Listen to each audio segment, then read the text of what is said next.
Почитувани гледачи, добре дојдовте во урбаните вести. На улицата Борис Сарафов во Ѓорче Петров, каде што беше прегазено 10-годишно дете, поставен е нов семафор за поголема безбедност на пешаците. Со оваа вест ги започнуваме вестите. Останете со нас. Според Шилегов, Скопје е безбеден град за живење. Со поставување семафор полека започна да се решава сообраќајниот проблем на улицата Борис Сарафов. По 8 пат одржана манифестацијата Големата мајка во општина Газибаба. Водовод и канализација го продолжи рокот за плаќање на заостанат долг до 29 мај. Урбаната безбедност е од големо значење за град како Скопје. Според последниот попис, град Скопје има повеќе од 500.000 жители, а урбаната безбедност е од големо значење за град со толков број жители. Град Скопје во изминатиот период со зголемена контрола и во сообраќајот и во училиштата се обидува да превенира состојби кои загрозуваат личната безбедност. Скопје е релативно безбеден град за живење, изјави градоначалникот на град Скопје Петре Шилегов во рамките на отворените денови на Факултетот за безбедност во Скопје. Овој факултет во изминатиот период привлекува големо внимание кај средношколците за продолжување на високото образование. Во рамките на отворените денови беше подпишан меморандум за соработка помеѓу градот Скопје и Факултетот за безбедност, а идејата на меморандумот е во соработка со факултетот да се изработат механизми за безбеден град и да биде, како што рече Шилегов, спокоен за пензионирање. Според последниот попис, град Скопје има повеќе од 500.000 жители, а според некои неофицијални податоци, тие се некаде повеќе од 700.000. Урбаната безбедност е од големо значење за град со толков број на жители. Градот Скопје во изминатиот период се обидува да превенира состојби кои ја загрозуваат личната безбедност со спроведување на позачестени сообраќајни контроли, со поголема контрола на јавниот ред и мир, а намалени се и нападите на јавните градски автобуси. Шилегов истакна дека безбедноста која ја даваат безбедносните органи е скалило на урбаната безбедност, а тоа подразбира. Зборуваме за безбеден јавен транспорт, безбедни сообраќајници, безбедни велосипедски патеки, безбедност на софтверски системи преку кои што може да дојде до нарушување на секојдневието на граѓаните. Секогаш кога зборуваме за безбедност во урбаните заедници, немојте да размислувате исклучиво за личната физичка безбедност. Затоа и напоменав дека треба да се запознавате со правилата на игра во сообраќајот, правилата на игра во однос на социјалните мрежи, во однос на поведението во јавниот транспорт, бидејќи сето тоа на извесен начин, кога ќе го гледате како еден сегмент, не е ништо друго освен вашиот безбеден ден. Во 2011 година во градот Скопје се случија серија на инциденти, особено во училиштата и во јавните градски автобуси. Тогаш полицијата превземала повеќе превентивни мерки. Во рамките на овие превентивни мерки е извршено истражување помеѓу учениците. Професорката Марина Малич-Саздовска рече дека во рамките на тие мерки се обезбедувањето на училиштата од страна на агенциите за обезбедување, од причина што самите ученици барале да се превземат поригорозни мерки во училиштата, како и да се направат конкретни мерки за секое училиште. На прашањето колку учениците се чувствуваат безбедни, поголемиот број на одговори бил дека тие се чувствуваат побезбедни кога проблемот ќе го кажат во кругот на учениците, отколку на професорите. Врз основа на овие добиени резултати, ние можеме да донесеме два заклучока. Прво, да донесеме општи заклучоци за евентуално изработување на стратегија за сузбивање на насилството во училиштата. Меѓутоа, можете со базата на податоци кои што има Факултетот за безбедност да направиме и поделни мерки за секој училиште конкретно. Значи, тоа сметам дека би било од голема корист, бидејќи веќе ние ги имаме констатирано криминогените жаришта, ги имаме констатирано слабостите и сега можеме да предложиме модел за надминување на тие слабости. Професорката Малиш Саздовска се надева дека оваа соработка со градоначалникот Шилегов ќе продолжи во иднина, бидејќи и двете страни имаат исти интереси, а тоа се безбедни училишта и безбедни ученици. Сообраќајниот проблем на критичната точка на улицата Борис Сарафов во Ѓорче Петров во близина на основното училиште Мир Чацев полека почнува да се решава. Од општината информираат дека поставен е семафор на пешачкиот премин кој најчесто го користат ученици кои се најзагрозена категорија, а зачестени се и сообраќајните контроли на МВР. Поставен е семафор на улицата Борис Сарафов кај основното училиште Мирчацев, кое важеше за критична точка во сообраќањето низ Ѓорче Петров. Од општината информираат дека се очекува Евана да постапи во однос на пуштањето електрична енергија, со што семафорот веднаш би бил пуштен во употреба. Во меѓувреме се поставуваат и останати сообраќајни знаци за регулација на брзината, а се означуваат и пешачки премини долж целата улица. Напоредно со семафорот беше поставена и ограда кај училиштето, заради подобра безбедност, пред се на децата. Наскоро се планира уредување на зеленилото околу семафорот заради подобра видливост на истиот. Од страна на МВР, зачестена е сообраќајната контрола во тој дел на Ѓорче Петров, со што се очекува целосно решавање на проблемот во сообраќајот на улицата Борис Сарафов. Голема работна акција за асфалтирање на улици се одвива во населените места Волково и Кисела Јабука, како и на улиците Знеполе, Алекса Демниевски и Пробиштипска. Плановите на општина Ѓорче Петров се до крајот на мандатот на градоначалникот Александар Наумовски да бидат асфалтирани 90% од улиците во општината. Долгогодишниот проблем со неасфалтираните улици во Ѓорче Петров наскоро ќе замине во историјата, а жителите на населените места Волково и Кисела Јабука конечно ќе добијат достојни услови за нормално функционирање. За таа цел, општина Ѓорче Петров започна акција за реконструкција, која што опфаќа асфалтирање и крпење дупки на 33 улици во најкритичните делови од општината. Како што информираше градоначалникот Александар Наумовски, очекувањата се дека до завршувањето на неговиот 4-годишен градоначалнички мандат, 90% од улиците во Волково ќе бидат асфалтирани. Единствена пречка во моментов е изградбата на фекалната канализација. Веќе е започната акција на асфалтирање на 33 улици во руралниот дел, што опфаќа дел на улици во Стопански двор, повеќето во Кисела Јабука и во Волково, со што ќе го решиме до некаде горливиот проблем кој што го имаат граѓаните, што е жалосно во 21 век да газа се уште кал. Текот на мојот мандат се надеваме дека 90% од улиците ќе бидат реализирани, односно асфалтирани, меѓутоа претходно треба да биде завршена фекалната канализација, за што владата одобри дополнителни 650.000 евра за дозавршување и за окружување на овој круцијален проект кој што се влече долги години во општина Ѓорче Петров. Активности за асфалтирање и реконструкција на улици се одвиваат и во урбаниот дел од општината. Во моментов се работи на улицата Знеполе, пошто градижните активности ќе се пренасочат на улиците Алекса Демниевски и Пробиштипска, која, како што посочи Наумовски, е во катастрофална состојба. Во урбаниот дел завршиме со асфалтирање на улица Алекса Демниевски, со поставување и на атмосферска канализација, улица која што 40 години бара жителите да се дозаврши, и во крајна фаза на асфалтирање улица Знеполе, од тој кредит што претходно е земен, кој што го наследивме ние, а кој што го активиравме во делот на програмата за асфалтирање на улици, следи асфалтирање на улица Пробиштипска, која што навистина во катастрофална состојба. Изведувач на работите е јавното претпријатие за државни патишта.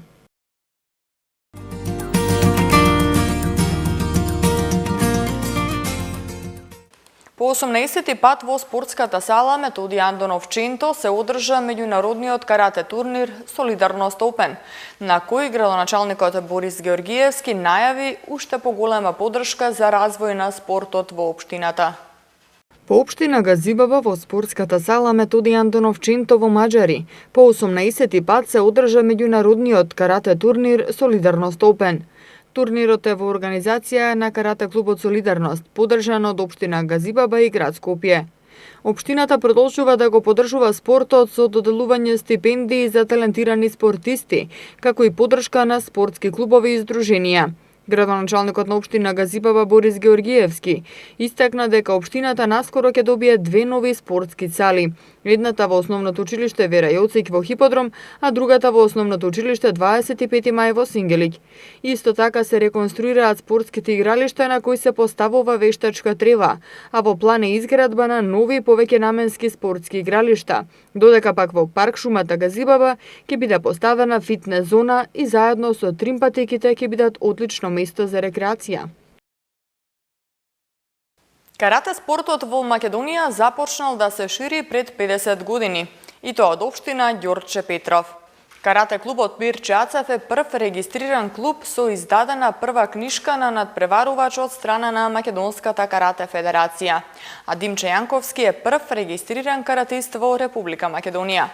Општината заедно со сегашниот клуб Ѓорче Петров на свечен начин го одбележа овој значаен јубилеј – 50 години карате спорт во Ѓорче Петров. Когашниот карате клуб Мирче Ацев, а сегашен карате клуб Ѓорче Петров, на свечен начин одбележа 50 години од постоењето на карате спортот во општина Ѓорче Петров.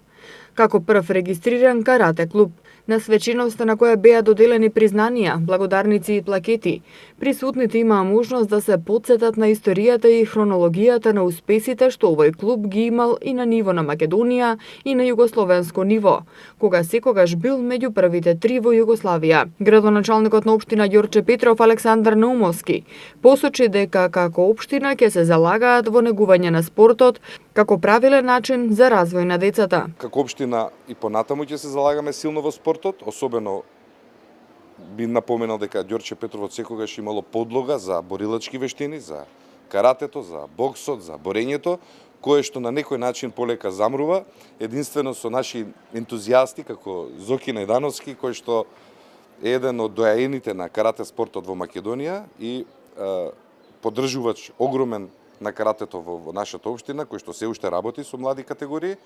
Ќе ги поддржуваме и понатаму заради правилен развој на нашата младина и особено за негување на овој стил на карате бидејќи самиот, како што знаете, спорт е веќе олимписки спорт, така да се надеваме дека Ѓорче Петров ќе изнедри некои нови олимписки прваци во карате спортот. Доајените кои го донеле карате спортот во Македонија потекнуваат токму од општина Ѓорче Петров. Карате клубот Мирче Ацев е прв регистриран клуб со издадена прва книшка на надпреварувач од страна на Македонската карате федерација. Димче Јанковски е прв регистриран каратист во Република Македонија, а по првиот регистриран клуб во општина Ѓорче Петров, каратето се шири низ другите градови во Македонија. Тренерот Зоран Најдиновски, кој се уште работи со каратистите, се надева дека карате спортот во општина Ѓорче Петров уште многу години ќе обстојува и ќе бележи врвни резултати. Кога говориме за карате спортот во Ѓорче Петров, веднаш помислуваме на тие доајените кои што го донеле карате спортот воопшто како спорт, а тоа е далечната 1967 година. Почнува да тренират во Партизан 3, 68 година од непознати причини Партизан 3 нема веќе тренинзи, не обавуваат карате тренинзи во Партизан 3, се префрлат во Партизан Ѓорче Петров. И така септември месец се регистрира карате клубот Мирче Ацев, значи далечната 68 година и нормално ова е за нас јубилеј 50 години и горди сме на сето тоа. Плановите се големи, нормално овој карате спорт ќе обстојува како многу други спортови на ниво на општина Ѓорче Петров, нормално со благодарение на првиот човек кој што има слух за воопшто за спортот, не само за карате спортот. Според тренерот Најдановски, најзастапени и најголем интерес има од најмладите, но има и по возрастни категории. Сепак, овој спорт ќе продолжи да обстојува на ниво на општина Ѓорче Петров. Се изготвуваат развојни програми и ќе се преземат сите активности за да живее овој спорт и да бележи видливи резултати во Македонија и на меѓународно ниво. Во неолитското село Тумба Маџари по 8 пат се одржа манифестацијата Големата мајка. Скулптурата Големата мајка представува символ и заштитничка на општина Газибаба и градот Скопје. На археолошкиот локалитет Тумба Маџари, кој датира од 6-тиот милениум пред новата ера, по 8 пат се одржа манифестацијата Големата мајка. Воедно беа одбележани 40 години од првите ископувања на археолошкиот локалитет и 10 години од уредувањето на неолитската населба Тумба Маџари. Скулптурата Големата мајка представува символ и заштитничка на општина Газибаба и градот Скопје. Градоначалникот на општина Газибаба Борис Георгиевски рече дека како општина издвојуваат поголем износ на средства за поддршка на културата и културните манифестации во општината, а продолжува и поддршката за локалитетот Тумба Маџари со цел поголема промоција на оваа неолитска населба. Општина Газибаба е една од ретките во Скопје кои што за културните наследства и културните манифестации одделува поголема сума на средства, вклучувајќи и ова вечерашнава. Големата мајка представува и символ на општина Газирово и награда за сите поединци кои што наистина допринеле во делот на културното наследство. Културното наследство мора и ќе се грижиме и понатаму да го ставиме на нашите генерации кои што следат. Поради слабиот интерес и мал број пријавени за обуката за оджачари, градот Скопје го пролонгираше огласот и истиот ќе трае до 25 мај. Обуката треба да почне на 1 јуни, а ќе трае 3 месеца, а кандидатите за време на обуката ќе добиваат надомест од 9000 денари месечно. Град Скопје соопшти дека рокот за пријавување на јавниот оглас за обука на оджачари е продложен до 25 мај. На овој оглас досега се пријавени само 6 кандидати, а предвидено е да се изврши обука за оджачари на 25 невработени работоспособни лица. Обуката треба да почне на 1 јуни, а ќе трае 3 месеца. Кандидатите за време на обуката ќе добиваат надомест од 9000 денари месечно, а по незиното завршување, секој покрај сертификат ќе добие основни материјали за отворање сопствен бизнис и известно вработување, затоа што чистењето на оджаците ќе биде субвенционирано од градот со 10 милиони денари. Овие субвенции ќе се реализираат по успешно спроведената обука на новите 25 оджачари. Обуката на новите оджачари ќе спроведе градот Скопје во соработка со Министерството за труд и социјална политика и Агенцијата за вработување на Република Македонија. Во Скопје сега има само 8 регистрирани оджачари, а 45% од вкупниот број домаќинства се греат на дрва, што е 1/3 од уделот во вкупното загадување на воздухот во градот. Според некои податоци, во Скопје има над 60.000 оджаци, што многу ретко се чистат, а општо е познато дека неисчистен оджак загадува најмалку двојно повеќе во споредба со исчистен оджак. Оваа мерка е само дел од чекорите што ги презема град Скопје за решавање на проблемот со аерозагадувањето во зимските месеци. Граѓаните кои имаат долг кон јавното предпријатие Водовод и канализација по основ на тужени сметки и редовни сметки, истиот ќе може да го отплаќаат на рати без камата доколку склучат договор до 29 мај. Јавното предпријатие Водовод и канализација го продолжи рокот во кој граѓаните може да платат за останат долг на рати. Акцијата што започна на 2 април и требаше да трае до 15 мај за плаќање на заостанат долг на рати и без камати. Поради голем интерес од страна на граѓаните се продолжува до 29 мај, соопштуваат од јавното предпријатие. Корисниците на услугите на јавното предпријатие Водовод и канализација Скопје, кои имаат заостанат долг за вода по основ на тужени сметки и редовни сметки, ќе имаат можност да го платат на рати без пресметана камата за задоцнато плаќање. Физичките лица и правни лица ќе може да го исплаќаат својот долг со склучување на договор до 24 месечни рати во зависност од висината на долгот. Од јавното предпријатие наведуваат дека со оваа одлука сакаат да се излезе во пресрет на сите нивни корисници. Регулаторната комисија за енергетика одлучи од ноќеска на полноќ горивата да се продаваат по нова зголемена цена. Малопродажните цени на горивата од утре се зголемуваат од 1 до 2 денари. Според одлуката на Регулаторната комисија за енергетика, донесена денеска, цената на Евросупер 98 се зголемува за 2 денари за литар и ќе изнесува 73,5 денари. Цената на евродизелот се зголемува за 1 денар и ќе биде 63 денари за литар, а малопродажната цена на Евросупер 95 и екстра лесното масло за домаќинство се зголемува за денар и половина и ќе изнесува 71,5 денари, односно 52 денари. Се зголемува и цената на мазутот за 2,1 денар за килограм. Новата цена ќе изнесува 32,13 денари за килограм. Просечната цена на суровата нафта во изминатите 14 дена изнесуваше 75,134 долари за барел, а курсот на денарот во однос на доларот 51,3 денари. Во Скопската котлина попладне ќе биде нестабилно со пороен дожд и грмежи, а во вечерните часови процесите ќе се интензивираат. Потоа во наредните 3 дена ќе биде претежно стабилно, освен во планинските региони каде ќе има краткотраен дожд со ретки грмежи. Температурата утре и в среда ќе достигне 23 степени, четврток 24 и петок 26 степени. И уште една информација за крај. Цената на билетите на театарот за деца и младинци се намалуваат од 200 на 150 денари. Посетителите билетите со намалена цена ќе може да ги купуваат во период од 15 мај до 10 јуни. Тука ги завршуваме вестите. Ви благодариме на вниманието и следете на нашата веб страна и на социјалните мрежи. Пријатно!